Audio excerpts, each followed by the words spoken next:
Yeah, Devin, that second quarter, how killer was that for you guys? It was tough.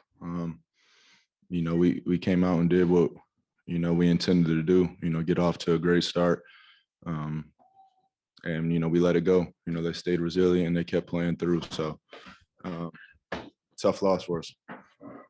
Hello, Devin, you talked about learning what you've learned in the playoffs is that it's a series, that it's not just one game. So just speak to that mindset of going back to Milwaukee, knowing you get that when you'll be back here for a game 7. I mean, one at a time. Our focus is the Milwaukee right now. That's how you have to do these series, one game at a time. And yeah, that's it. Dave, here in the front. Look, I wanted to ask you about the play. You guys are down 1. You're coming down the court. You pick up your dribble around the foul line, and then Drew comes in. Just what were you seeing on the court in that moment? And when you kind of had a little bit of a transition opportunity, what were you seeing as you surveyed the court?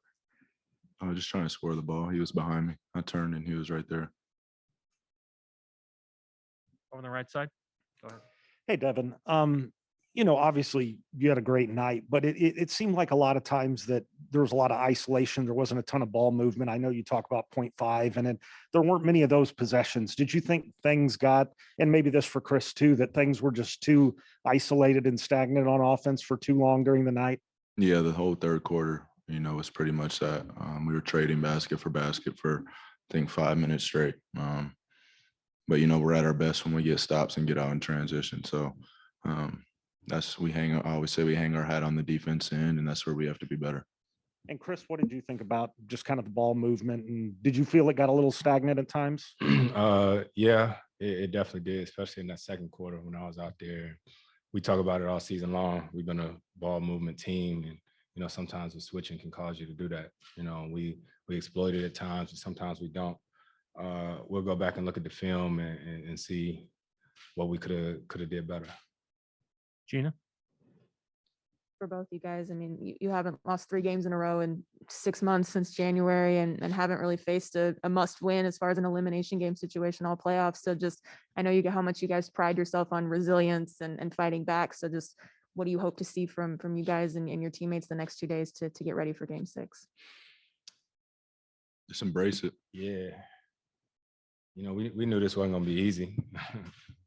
We didn't expect it to be. And I mean, it's hard. Coach said it all year long. Everything we want is on the other side of hard, and it don't get no harder than this.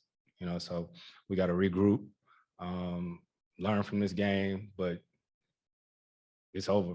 We got to get ready for game 6. Anthony? Chris, from your perspective, what happened in that second quarter, and do you feel like that's where you guys lost the game? It's a 48-minute game. I'll go back and look at it and see. But we got to play the way we started off the game. We got to put a full game together like that, especially going there, and we got to win a game in Milwaukee. So that's all that matters right now.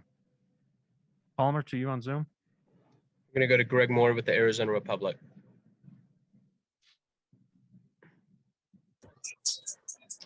Thanks, fellas. This is obviously a really tough loss. Devin, how frustrated are you for Chris right now? Next question, please. Dwayne, over on the right side. They obviously shot the ball from 3 well. Was that just a matter of them making shots, or would you feel like the defense, was it more of them, or was it more of how you guys were defending the 3 tonight? I think we got to, impose our will. I think in that third quarter, I remember it was a timeout and the guys said they had missed a shot that whole quarter, and like I said, we come straight here from the game. We ain't looked at nothing yet. You know what I mean? So I think we'll go home, look at it, watch it tomorrow, and we'll see what we need to do better for game 6. Chris in the back. Guys, there were a couple miscues on when Giannis is at the free throw line. They got the offensive rebounds a couple of times. Is that a matter of just the ball bouncing a certain way, or you think you guys could do something differently on those situations? I'd have to go relook at it, but he is he's a freak in nature. He's a different size dude. So even if he's boxing out, getting a hand on it, it's tough. So, you just have to put a body on him. Everybody's out there anticipating to miss. Hell, even he is. You know what I mean? So, you know, we got to keep trying to box out. And then if his length, you know, he tipped the ball up in the air, ain't too much you can do.